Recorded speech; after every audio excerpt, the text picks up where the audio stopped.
It's Unit 7, Lecture 2. We're going to continue to talk about the unconscious of Freud and defense mechanisms. Now, again, let's not confuse Freud's unconsciousness with our general subconsciousness. The fact that you're driving without thinking about it, you're walking without thinking about it, you're shooting a basket without thinking about it, that's automatic stuff. And that's stuff that you're doing quickly because you've made all these neural connections. It's easy, it's automatic. Freud is talking about some things underneath that cause your behavior. It's the reason for your behavior. You know why you're shooting a basketball. It's just that you can do it automatically. You're hitting a golf ball, whatever. But here is it's the essence behind it. So, we're talking about, again, as I mentioned in the last lecture, you get to the end of the day and you're like, why did I let that bother me? Why did I get upset like that? Why did I react that way? So Freud is talking about this subconscious behavior. And again, a reason for his popularity in the early 20th century is because he is the first one to sort of excuse bad behavior. It's not your fault. It's your childhood. There's nothing you could do. It's automatic. You didn't mean to do that. And so for a lot of us, it seems, well, it's pretty nice. It's pretty good. It's not my fault. I can blame my parents for it, who've been dead for however long. So it's very, very appealing. It's very, very appealing. And as we mentioned last time, it's hard to prove right. It's hard to prove wrong. What we're going to talk about today, though, is with the unconscious. And by the way, this isn't just Freud and psychoanalysis. This is other psychological theories as well, is an idea of what is called a defense mechanism. Okay. Now, the essence of it with Freud is that there is this conflict in the subconscious that we talked about last time. The id wants what it wants. It's never satisfied. It leads to longing and hunger and desire. And the superego, on the other hand, is fearful of really doing anything, because if it does do something, then it shouldn't enjoy it. There's guilt, there's anxiety, and all these other things. So when the ego ignores the outside reality, you're going to suffer from things. If you ignore the fact that you're hungry and you need to eat, and the superego going, well, how dare you? You're going to get fat, or how dare you? There's children in whatever third world country starving. You got to eat. And when the id, wants to go out on a date or wants to date someone or ask him out, and the superego goes, how dare you objectify her? I'm not I just want to go out. I just want to ask her out on a date. Oh, you think you own her? No, I don't. So there, I got to satisfy the id's wanting to be with someone, and the superego going, well, how dare you put yourself above them? So there's this constant battle going out that the ego has to deal with. So in order to deal with this, we come up with what are called defense mechanisms. And again, defense mechanisms are used in all sorts of schools of thought in psychology, but it's most tied to Freud, because a lot of the times when we're using defense mechanisms, we're not aware that we're using defense mechanisms, okay? This is the way that the ego satisfies the demands of the id without offending the superego. And the job is so difficult. Rather than face the frustration, the ego basically distorts the reality of the situation and kind of consciously and sometimes subconsciously excuses behavior. So a defense mechanism is a means by which the ego unconsciously protects itself from the unpleasant impulses or circumstances. And a lot of times when we're doing it, we don't even realize we're doing it. And sometimes when we're doing it, we kind of need to do it. It's necessary to use a defense mechanism. We'll talk about, something like repression.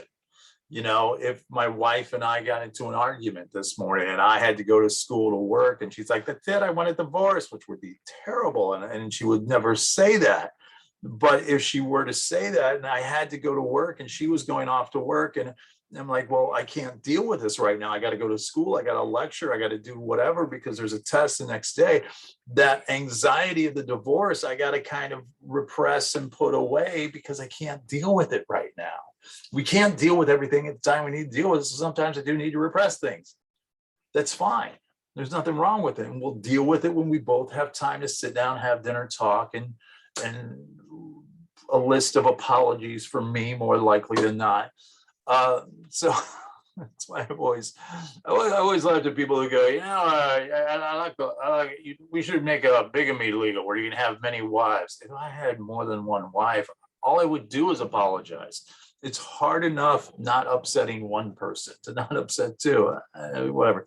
All right, so a lot of times we need this for our psychological well-being, but if all the time you're using defense mechanisms and you're not able to deal with the reality of the situation, I could quit smoking whenever I want. No, you can't. You're in denial. That's when it starts to become a problem. So we're going to go over, if I'm not mistaken, 7 of them. We're going to go over 7 defense mechanisms and give you examples of these and how they're used with Freud. But again, it's not just subconscious Freud.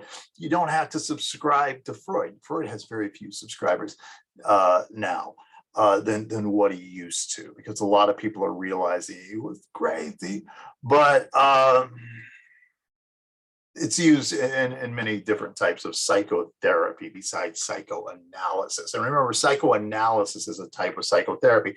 Just because you go to a therapist and you talk to them, it doesn't mean it's psychoanalysis. And we'll talk about that in unit. That's a 2, but it's going to be 8 that we're going to do that. All right, so let's look at the different types of defense mechanisms. The first one is the most widely used one, and it's what's called rationalization. Okay, rationalization we use when we do something that we know we shouldn't have done, but we rationalize why it was okay that we did that. When you failed the test, you could go, well, it's because COVID. And, the fact that I didn't feel safe in the classroom, when in reality, you just didn't study, but you want to blame it on something else, instead of accepting the fact that you didn't prepare, you didn't pay attention in class. Well, the circumstances, because of COVID, the mask got in my way, but you don't wear a mask. I was thinking of wearing a mask, and you just come up with every possible excuse known to man, instead of accepting the fact that you could have flaws. Again, we don't want to admit that we have flaws. We want to be the perfect person. I can't make a mistake. I'm amazing. Or when you're like mean to somebody, you make fun of someone, whatever, oh my God, your breath is so bad. It's just, would you eat a crab sandwich? And that's like really mean to say to someone, because now they're a little bit paranoid about it. And now they're always the hands over the mouth and everything else. And you're just like, well, maybe now they'll go to the dentist and they'll get it clean. So I made it better, right? You got to be cruel to be kind. No, you don't. Offer them a mint. Dial it back a little bit. When your parents punish you for whatever reason, you're grounded. You're just so mean. Well, I want you to know this hurts me more than it hurts you. Folks, I have 7 children. Been punishing kids for a long time. Never once have I pulled a muscle. It doesn't hurt that bad. It really doesn't. But we say that it hurts us because we know that you're upset and hurt. So we got to join the hurt party. I'm hurt too. Not really. When you lie to someone, think about this. Think about all the excuses you have come up with in your life to tell a lie. Just think of them right now. Some excuses to tell a lie. And you'll go, well, the truth might hurt their feelings. It's a little white lie. No one's going to find out about it. It's easier than telling the truth. If I tell my parents what I really did, they'll feel like failures as parents. I'm actually making their life better. You come up with all these excuses to lie. But then if I were to ask you, when is it okay for someone to lie to you? Oh, well, never. I deserve the truth. I can handle it. So a lot of times with defense mechanisms, we will use them, but when applied to us, we become very frustrated about them. And then what happens as you use this, you start to actually believe it to be true, and you get this alternate reality that you believe in. We trivialize things. Nobody gets hurt, so it doesn't matter. The odds of me getting COVID are so little. I mean, I don't need to wear a mask or get vaccinated. I'm young. I have my health. Well, what about these? Well, those are the freak situations. I got it. I'm fine. Government can't tell me what to do, in spite of the fact that, you wear a seatbelt. When you take a piece of candy from the store, that little thing, and you get the little chocolate almond, whatever, you pop one in your mouth, you're like, hey, that's stealing. Come on, it's one little chocolate almond. Really, it's a big deal. It's one little chocolate almond. Well, if everybody today stole one little chocolate almond, then suddenly that chocolate almond company is out a few 100 million almonds, and I think that would be a big deal. cheating on a test, cheating on a homework assignment. You go, come on, give me your outline. Give me your outline. Let me copy your outline. Come on, whatever. Come on. It's just a daily grade. Well, if it's just a daily grade, take the 0. I can't take a 0. Well, then it ain't just a daily grade, is it? So we rationalize this bad behavior because we know our behavior is bad, but we tell ourselves it's not that bad. It's okay. Everyone else is doing it. That's a big one. Denial. This one is almost a reflex. This one's almost automatic. The hurricane's coming. Well, that's not going to hit me. That's going to hit someone else. What are the odds of it coming to me? When you get into the car and you fly off the road and you're headed right into the wall, first thing you scream is no, as if that's going to wake you up from some bad dream, and it's not really happening. Somebody comes in and goes, your dog Skippy just got hit by a car. He's dead. No, not Skippy. Okay, let me go check on him. That's we want to give ourselves this second chance of reality. When bad things happen, we sit there. No, this isn't happening. This is a dream. No, it's happening. It's absolutely happening. Then here's what's really silly about using denial is we don't just use it to protect ourselves. Sometimes we use it to deny ourselves because even when something good is happening, you're too good for me. Why are you with me? How long are you going to be? You're just going to want to see other people. We start to not accept the good, like we're undeserving of it, and we deny ourselves good things. And again, this could work in the short range, but if you use it very, very long, it's going to lead to kind of a lack of contact from reality. And again, when you deny, I'm smart, I'm not dumb, I'm smart. The test is just a biased test. Go back to rationalization. The teacher's a racist. It was a racist test. It was a math test. It's a math test. Would it have made a difference if the numbers were white versus black versus gray or whatever? You come up with these things and you deny the fact that you just didn't study. You're not ready. And a lot of times we use it internally. We use it in what's known as gaslighting. You said, that you said something, but you go, I didn't say that. No, that's wrong. You're the one, you're mistaken. Because you did something you're ashamed of. No, I didn't do that. I didn't say that. No, you're wrong. No, that's not it. Then what happens is when you deny something so often and you lie about it so much, you're so used to telling the lie that the lie becomes your reality because you're living in denial. You don't want to accept it. So you stay in this alternate universe that only you believe. And serious denial is a sign of psychopathic behavior, because you refuse to accept reality. It's like telling a drug addict, you've got a friend who smokes, vapes, drinks a lot, whatever, and you go, you should quit. And they always will tell you, I could quit if I wanted to. I could quit if I wanted to. I just don't want to. Why don't you quit? I don't want to. No, you can't. There's a person, if I wanted to, I could drop about 20 pounds and get in shape. I just got to do a few sit-ups, a few push-ups, just cut back. I can do it whenever I want. No, you can't. You don't have the internal drive. You don't have the internal strength. And rather than admit your own faults, you just deny the truth of it. This little thing over here talks about 9 types of denial. A lot of it's actually rationalization that's going on. Along with a little bit of projection and repression that we're going to talk about here. But, I don't know it, completely unconscious issue, completely outside my awareness, these sort of not willing to deal with the situation. Now, what's interesting about denial is there's 5 emotional stages of death. Now, again, if you get hit by a truck, you're not going to go through these real fast. It's kind of instantaneous, but somebody who knows that they're going to die, someone who has been given a diagnosis of bad health, cancer, and they know they got 6 months to live or whatever the case may be. Sadly, I've had friends that I've seen go through this. And the first stage that you go through, these 5 emotional stages of death, the first one is denial. The doctor goes, you got 6 months to live. And you're like, Doc, I feel fine. Are you sure? You got the wrong chart. I feel fine. I feel fantastic. I want a second opinion. I want a third opinion. And that's when we go to the second, third opinion. A lot of times it's not. I mean, sometimes it's right to go with second, third opinion. Doctor just doesn't know.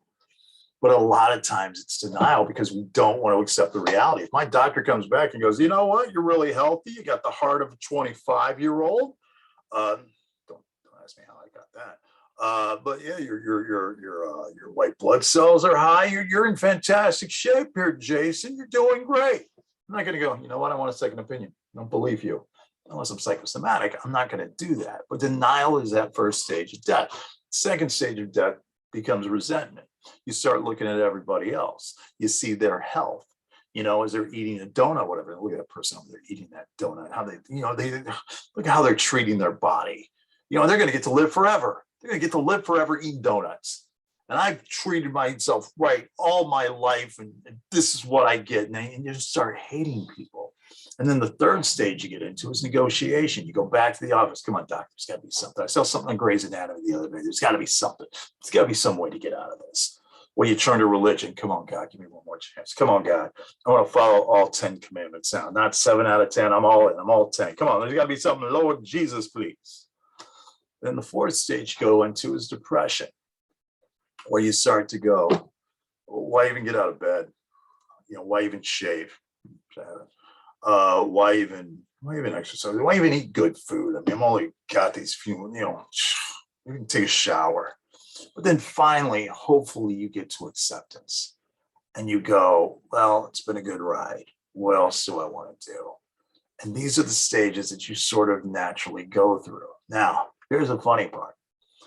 And you may be thinking to yourself, Mr. Porter, this might be the most depressing thing you've talked about all semester. How could this possibly? How is death funny? No, it's not death. But when we go through a breakup, when somebody breaks up with us, when we are dumped, not that I have a lot of experience, but when we're dumped, we go through the exact same 5 stages. The first stage, when someone says, I want to break up with you, I don't want to be with you anymore, the first stage is denial. What? Oh, yeah, you think you want to see other people. You think you want to break up. No, baby, you're going to come back to me one day. You think you want to see other people, but you're going to be coming back begging for me because we're meant to be together. Yeah, you think, but we're going to, I'm your whatever, flower, lobster, whatever it is, you're going to be back. Then the second stage we go to, when she doesn't come back, becomes resentment. I didn't like her anyways. All she did was spend all my money. I hate her. You know what I'm going to do? I'm going to get on the internet. I'm going to spread rumors about her. I'm going to date her best friend. I want to make her life terrible. That's what I'm going to do. Then the third stage you get into is negotiation. You're like, come on, baby, give me one more chance. Give me one more chance, baby. Just one more. Come on, I'll treat you right. I'll say I love you. I'll hold your hand. I'll take you out to dinner. Yeah, and it won't be McDonald's. And if it is McDonald's, we stop by McDonald's, you're off the dollar menu. You go to the main menu, you can be size, do whatever you want. And the fourth stage is depression. Oh, she doesn't love me. No one's going to love me. If she can't accept me and she said she loved me, and I'm just going to wear sweatpants all the time. And why even shower? It just doesn't matter. But then finally you get to acceptance and you go, well, that's over. She's moved on and I got to move on. And what did I learn from this? And how do I make the next one better? And the big problem a lot of us have, folks, is that we get stuck in resentment or negotiation while we're going on to our next relationship. And that next relationship never has a chance. It never has a chance. You got to mourn your relationship. You got to kill your relationship. That's why, I think we talked about this in dreams. That's why sometimes having a dream of your ex-boyfriend or your ex-girlfriend dying in your dream is a good thing because it means you're ready to move on. Anyways, next defense mechanism, repression. Now, denial, it never happened. Repression, it happened. I just don't want to talk about it. I don't want to think about it. I don't want to deal with it. That's what repression is. A lot of times it can be used on its own, sometimes with other things, whatever. For example, let's say that you're upset with your mother. Something happened between you and your mom. You're kind of upset with your mother, and it's just like, oh, I just hate her sometimes. And your superego is going, you cannot hate your mother. She gave you birth. How dare you? How dare you hate your mother? You know what's going to happen? You're going to have a child. They're going to hate you. If you hate your mother, you can't do that. But the id goes, but I hate her. You cannot hate your mother. And a little battle going on. So you go, you know what? All right, fine. Ego goes, all right, fine. We just won't deal with it right now. We just will avoid her. We're going to leave the house. We're going to stay in our room. We're going to go to a friend's house. I just don't want to think about mothers. I don't want to see mothers. I don't want to hear about mothers. I'm not going to watch How I Met Your Mother. Just no mothers. Mothers need to be Eliminate it. So a lot of times we just push the issue to the side. Like I said before, you can't deal with it at this time. And that's okay, because sometimes we don't have the energy, we don't have the time, we don't have the resources to deal with whatever is causing us anxiety at that time. You know, when someone goes, I'd really like to talk about this, I don't have time to talk about it, well, then I'm going to have to put it away. I can't just sit there and ruminate on it until you have time to talk. Repression can also work with memories as well. Say you did something a month ago and you regret it due to being dangerous, ego judgment, whatever. Now, not only are you going to try to forget that event, you're going to try to repress it, not deny it, but forget it. You want to avoid things that are going to remind you of it. You know, you went to a party, you wore a certain shirt, you don't want to wear that shirt anymore. There was a certain song playing, you don't want that song playing anymore. You know, and your friends go, hey man, remember at the party? Shut up, don't talk about it. You talk about that, we're not friends anymore. And sometimes you'll change your group of friends just to get away from a particular situation, trying to lose objects that may have been involved in that particular event, that bad trauma that happened in your life. But the fact of the matter is, when you just put it away and you never deal with it, it's still there.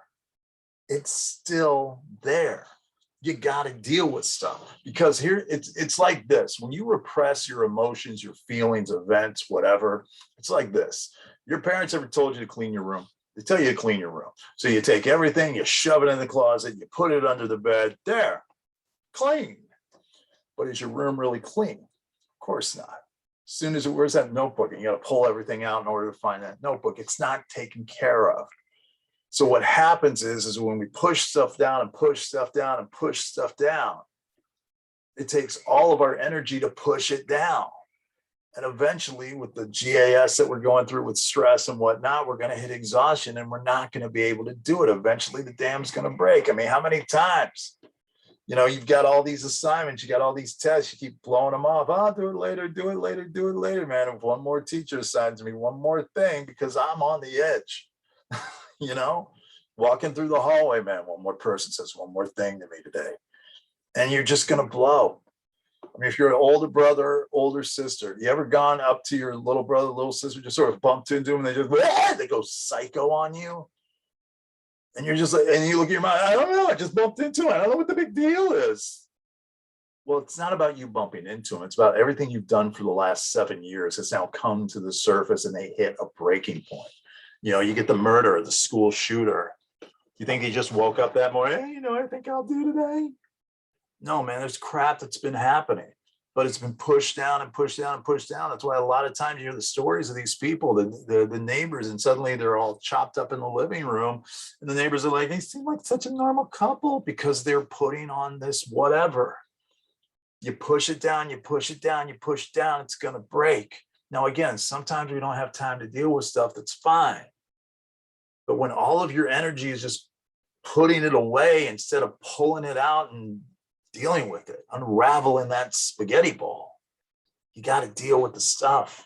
You got to deal with the stuff. My wife has been great about this recently, because my wife used to be the queen of compartmentalization. When we first got married, and something happened that was bad, whatever, and I'm like, well, let's talk about it. Nope, I'm just going to go to bed. Tomorrow's a new day. And then tomorrow it's just like it's a new day. I go, but what about it? Don't want to talk about it. And that's what she did for the 20 previous years that she was married to somebody else. And I'm like, no, we need to talk about this. We need to pull it out. We need to unravel the spaghetti and figure out what's going on here. And she's learned to talk about things. And now she just talks and talks and talks.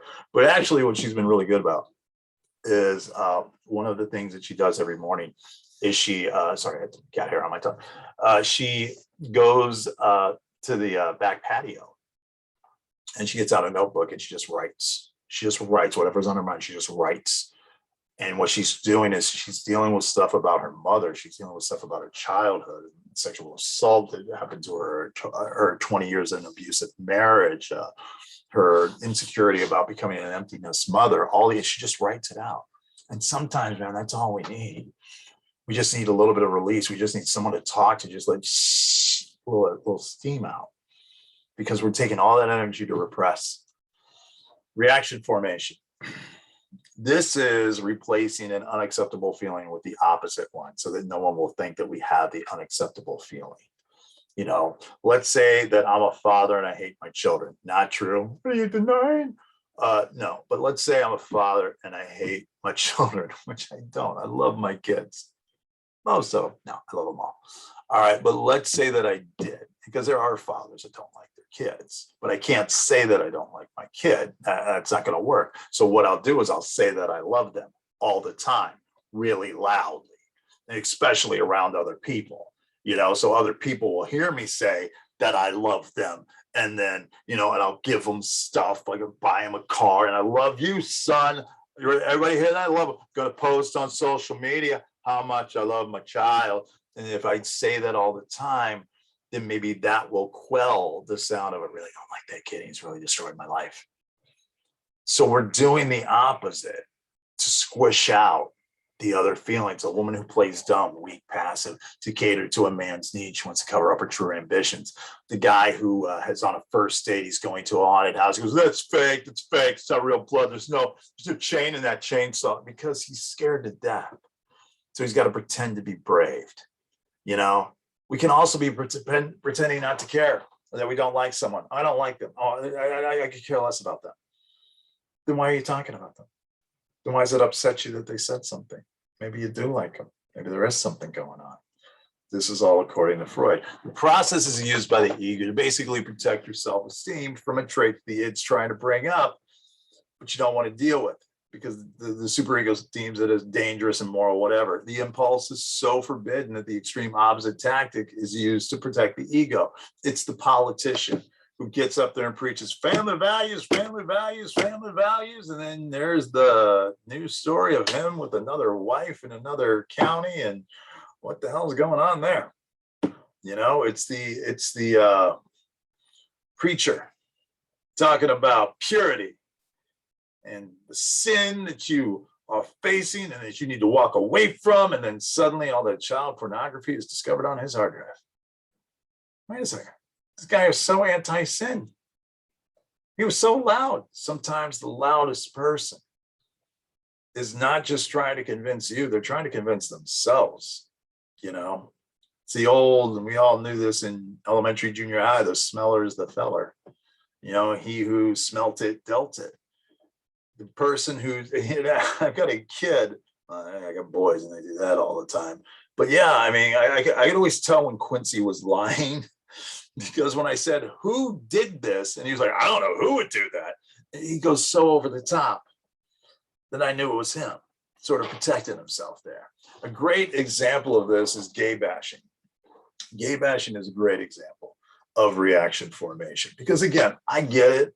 If you've got something where you just don't get gay people being homosexual because you're like, I'm a heterosexual. I just don't understand. Two guys, two girls, it doesn't, I don't see it. Or you have some sort of moral dilemma with it or whatever, or a health thing, with AIDS, with HIV, whatever. That's one thing. And you can have your beliefs and whatnot, but when you're always talking about it, when you're always talking about others, and you're using taunts, and you're demeaning other people. Hey, what are you, gay? Stop doing that. You're so gay. Why are you doing that? Why are you so gay? Stop being gay. What are you, a fag? You're so gay. When you're always saying that all the time, the idea behind it, according to Freud, is the reason you're accusing everyone else of being gay is because you don't want anyone looking at you. And sometimes what you're going to notice when you go to that high school reunion, the guy who was the biggest gay basher of them all shows up with his boyfriend, Steven. And you're like, dude, I thought you were, yeah, well, my parents, because a lot of times they're putting on an act. They're putting on an act. Now, again, I'm not saying everyone who's ever called anything gay is secretly gay. I'm not saying that. But when you're always critical and you're always over the top, who are you trying to convince that homosexuality is bad? Everybody else or yourself? Reaction formation tends to be more passive-aggressive behavior than aggressive behavior. It's a lot of comments, it's a lot of sarcasm and things like that. Sibling rivalry. Freud used to love to point to sibling rivalry when it came to reaction formation. Big examples, you got the 5-year-old kid, new baby brother or sister arrives, mom's been pregnant, taking care of that pregnancy and everything else, and shows up with a new baby brother or sister. Then the 5-year-old picks up, I love my new baby brother. And Freud is like, you are lying. You are saying you love him to stop you from killing him. You don't want this kid here. He is a rival. He is a rival for attention. He is a rival for resources. You've already had to deal with a pregnancy for 9 months. So that you keep saying, I love you to stop yourself from killing it. According to Freud. Projection. Projection is you have feelings about yourself that are unacceptable. So you say that other people have them. Okay. So again, it's not reaction formation where you're over the top of being critical to other people. You're taking your own feelings and putting them on other people. Okay. Let's say there's a girl that doesn't like herself. She just doesn't like herself, has security issues and everything else, but she can't say to herself that she doesn't like herself. So instead she'll go, everybody hates me. Everyone hates me. Nobody likes me. When in reality, you probably don't like yourself. You know, instead of admitting that you're jealous of the person you're dating, you accuse them of being jealous. You know, oh, you just want to date other people. You just want to see other people, when really you're the one who wants to date other people, see other people, jealous, whatever. When other people don't agree with you, it's because they're idiots, they're morons. Well, you don't know. The reason you don't know is because you're an idiot. When in reality, you're probably the idiot, but you don't want to say that you're the idiot. So I'll just say that they're the idiot and I'll project it onto them. Now, again, some judgments are legit. Sometimes we make fun of people. It happens all the time. You know, it happens all the time. I'll make fun of people all the time and usually make fun of myself more, which is another defense mechanism. But sometimes, you know, you make a little joke about someone, all it is a joke.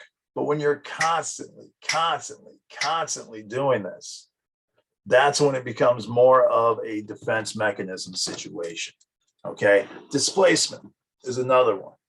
Displacement is you can't take out what you want on who you want, so you take it out on someone else. Your friend upset you, whatever, you can't take it out on your friend because then your friend isn't going to be your friend anymore. So you go home and you yell at your brother or sister because no matter what, they're always going to be your brother or sister.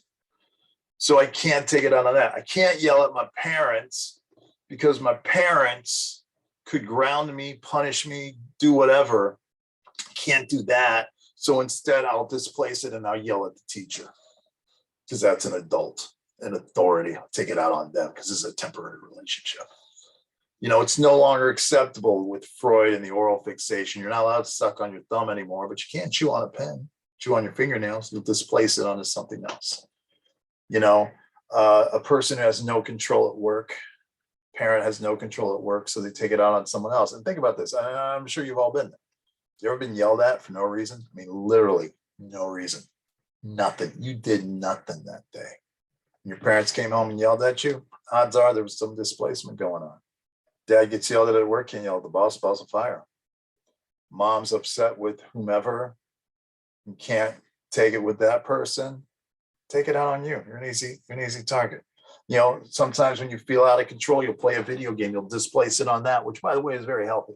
It's very healthy to do that, unless you're getting locked in that video game for hours and hours and hours, and then it becomes bad. Now, again, this is different from projection because displacement is an action, not a feeling.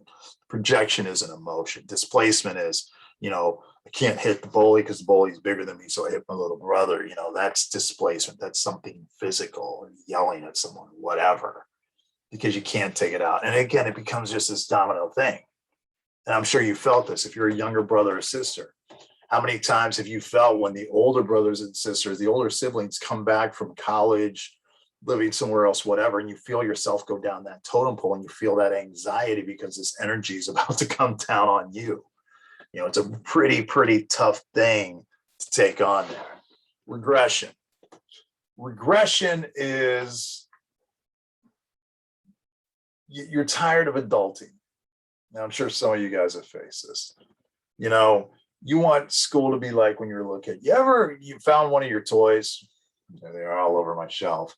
You ever found a toy and you just like, you want to go back to that? You ever been flipping through the channels and you see SpongeBob and you just stop on it for a while and you go, oh, what a simple time. Or Blue's Clues. Oh, look at Blues. Oh, it'll all work out, Bruce. Don't worry. Dora, you'll find your backpack. And we just want to go back to a simpler time when we didn't have tests and exams and AP and college credit classes and all this other stuff. What are you going to be when you grow up? So a lot of times when we regress, we act like a child because we're tired of being an adult. We cry, we whine. Teacher says, all right, well, you got a test next week. You have a test next week, you know, which does no good. Mocking people, making faces, stupid test, teacher, weird eyes or whatever. I don't know what that was, you know, and this happens. And sometimes it's because we want to be treated like a child. I see this happen all the time. You know, girls, you're in trouble. You did something wrong, whatever, but you'd like to borrow the car. You ask your mother or father, you probably ask your father. Not only do you ask your father, you don't call your father father, you call him daddy. Why? Because you want to act like a little girl, because you want him to remember you being a little girl. Daddy, can I borrow the car, please, daddy? And then he starts to think, well, that's my little girl, it's my little princess. Sure, hon, take the keys. You couldn't do no wrong. Thanks, daddy. I promise I'll bring it back. I'll put gas in it. I promise. I'll try. And you get in the car, you go down the street, you change into the outfit you really want to wear, and you go out because you're a deviant. All right. But you want to regress to that childhood thing because you want him to think of you as a child so you could do that. You know, doing things, you know, empty the dishes. I don't know where the cups go, you know, all this stuff.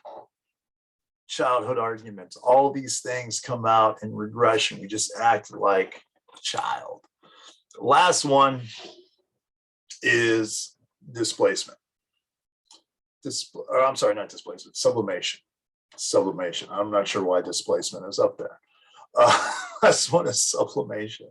Sublimation is where you take a forbidden desire and put it into something that's socially acceptable and constructive. You know, I'm not allowed to hit, you know, you're a high school kid, you're not allowed to hit kids in class, but you can join the football team and go take their neck out. You know, you can't choke a kid out in class, but you can join the wrestling team and do it there. You know, stressed out, you have that extra energy. Let's use the extra energy for a good thing. J.R.R. Tolkien used his traumatic experiences from being a soldier in World War I and what he saw in World War I.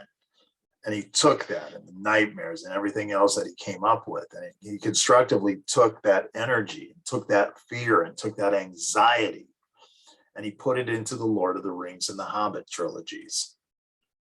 And he took that energy. And also, you'll notice, to deal with this PTSD, Frodo, who put the ring back, spoiler, that guy suffers from PTSD. You know, sometimes we do sublimation in our job choices. If your id has a desire to cut people, become a surgeon. Your id has a desire to argue, become a lawyer. Your id is afraid of growing up. I am Peter Pan. Look behind me, folks. I'm a teacher. I never got to grow up. I'm going to have summers off for the rest of my life. I'm 53. I got spring break, 2 weeks of Christmas, a week of Thanksgiving. I'm a child. You know what my biggest concern is right now? Right now, we're about a week and a half before school that I'm recording this. My big concern is I got to go down to my AP, Mr. Heath, and make sure I get D lunch. That's a concern of mine. All right. That's sublimation, another defense mechanism there. So there they are. That takes care of Freud and defense mechanisms. That is lecture 2 of Unit 7.